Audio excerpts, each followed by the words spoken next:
My name is Jake, and what happened to us inside an abandoned hospital is the reason I stopped doing urban exploration. A few years ago, two friends and I got into exploring abandoned places at night, the kind of buildings that have been sitting untouched for years. Most of the time, it was exactly what you'd expect: dust, broken glass, graffiti, maybe the occasional animal. Creepy sometimes, but never actually scary. Until the hospital. It sits about an hour outside town, far enough that most people don't even know it's there. The building shut down sometime in the early 2000s after funding ran out. Since then, it's just been sitting there, slowly falling apart. One night, around midnight, we decided to check it out. The moment we stepped inside, the smell hit us. Mold, dust, and that heavy, stale air abandoned buildings always seem to have. Old hospital beds were pushed against the walls. Cabinets hung open. Papers were scattered everywhere across the floor. For the first hour, nothing strange happened. We explored patient rooms and offices. It felt creepy, but just in the normal, abandoned building way. Eventually, we made our way up to the third floor. According to the faded signs on the wall, it used to be the surgical wing.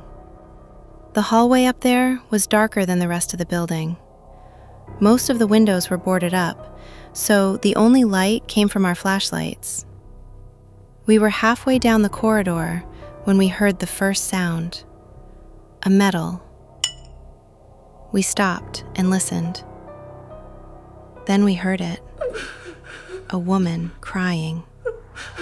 Very faint. At first, I thought it might be wind moving through the building. Old places make strange noises. But then it happened again. Clear enough that all three of us heard it. The sound was coming from one of the operating rooms further down the hallway. We slowly walked toward it. The crying stopped the moment we reached the door. One of my friends pushed it open. The room was empty.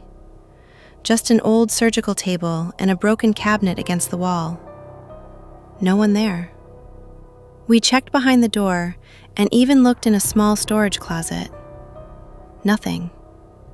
We stepped back into the hallway, and the crying started again. But this time, it wasn't coming from the room. It was coming from behind us, from the far end of the hallway. Slow, quiet sobbing. We turned and shined our flashlights down the corridor, and that's when we saw her. At the very end of the hallway stood a woman. She was wearing something long and white. It looked like a hospital gown. Her head was lowered, and her dark hair hung over her face. She wasn't moving.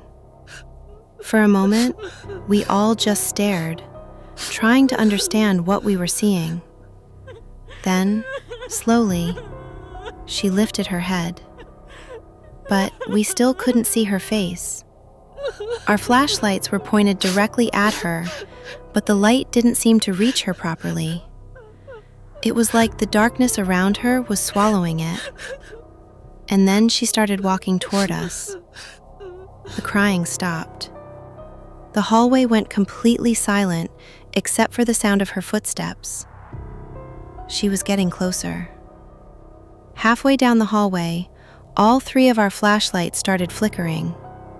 At the same time. That was the moment the fear really hit.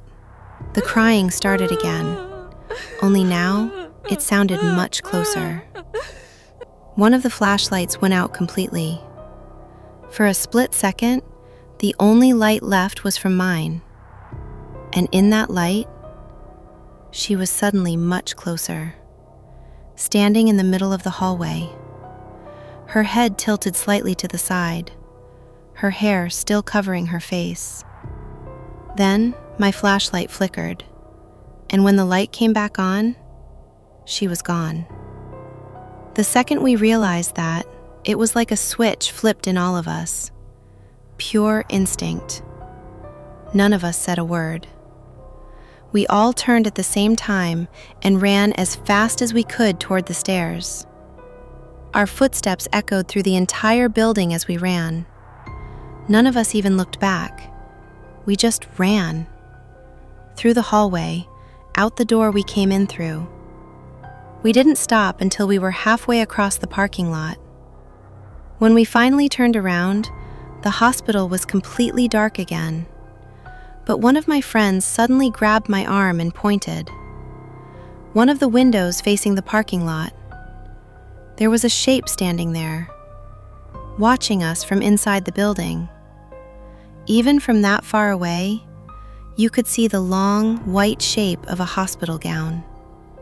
None of us have ever gone back there. And after that night, I stopped exploring abandoned places completely. Because whatever we saw inside that hospital, I'm pretty sure it never left.